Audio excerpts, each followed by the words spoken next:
दोस्तों, हम सब ने बेटी बचाओ बेटी पढ़ाओ का नारा सुना है, लेकिन एक सवाल, क्या सच में बेटियां बच रही हैं? क्योंकि सरकार के अपने ही आंकड़े एक अलग कहानी कहते हैं, एक ऐसी कहानी जिसे सुनकर नींद उड़ जाती है। सिर्फ 2023 में भारत में 29,670 रेप केस दर्ज हुए। और सच ये है, ये सिर्फ दर्ज हुए केस हैं। महिला आयोग और एनजीओज का कहना है कि असल संख्या इससे 8 से 10 गुना ज्यादा हो सकती है।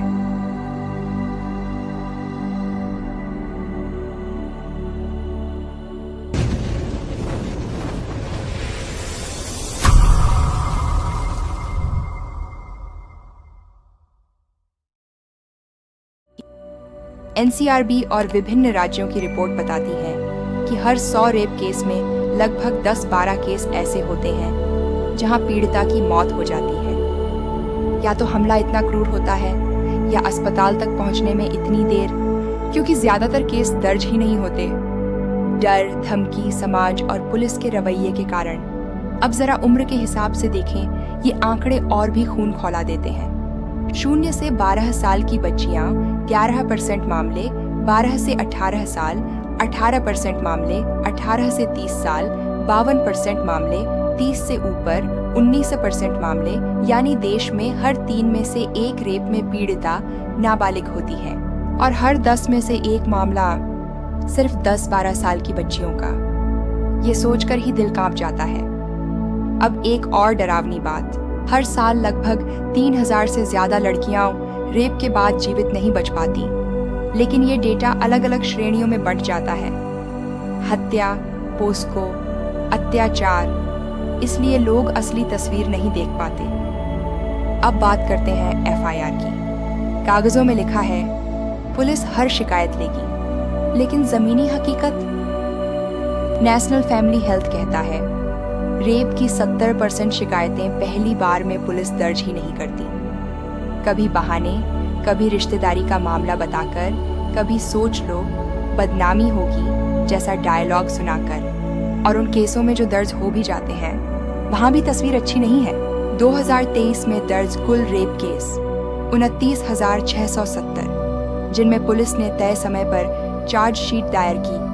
कम से कम 57% बाकी, delay, missing evidence, reports. Forensic reports? देश में फॉरेंसिक लैब्स की संख्या इतनी कम है कि एक रिपोर्ट आने में 6 महीने से 1.5 साल तक लग जाता है, और ये रेप केस में मौत जैसा डिले होता है। अब जरा ये सुनिए, हर साल लगभग 4,000 से 5,000 रेप केस में परिवार केस वापस ले लेता है। क्यों? धमकी, सामाजिक दबाव, पंचायत, पुलिस का दबाव, या अपराधी वही इलाके का ताकतवर व्यक्ति हो। अब जरा राज्यों के आंकड़े खोलकर देखिए। यूपी में महिला अपराध 66,381, राजस्थान 45,450, महाराष्ट्र 47,101, मध्य प्रदेश 32,342। लेकिन चुनावों में मंच पर नेता कहते हैं हम सुरक्षा देंगे, हम बदलाव लाएंगे, और चुनाव खत्म होते ही सन्नाटा।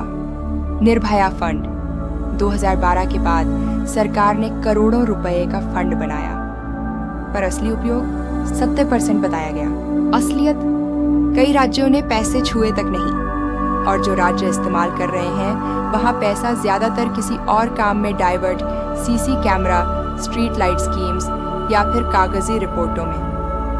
फास्ट कोर्ट्स बनाए गए थे कि केस जल्दी खत्म हो, लेकिन आज भी 1.4 लाख महिला अपराध केस एफटीसी में पेंडिंग है। कई कोर्ट में एक जज पर 2,000 से ज्यादा केस लदे हुए हैं। ऐसे में फास्ट क्या, नॉर्मल भी मुश्किल है। तो नारा बेटी बचाओ बेटी पढ़ाओ सुंदर है, पोस्टर अच्छे हैं, लेकिन जब सड़क अनसेफ है, घर अनसेफ है, स्कूल कॉलेज अनसेफ है, तो नारा क्या बदल लेगा? दोस्तों, समय आ गया है कि हम नेताओं से पूछें, आपके इलाके में महिलाओं की सुरक्षा कैसी हुई? निर्भया फंड का कितना पैसा खर्च किया? सड़कें सुरक्षित क्यों नहीं?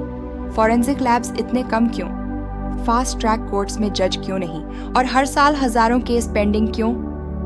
सवाल पूछना देशद्रोह नहीं, सवाल पूछना लोकतंत्र को मजबूत बनाता है, क्योंकि बेटियां सिर्फ नारों से नहीं, जवाबदेही से बचेंगी।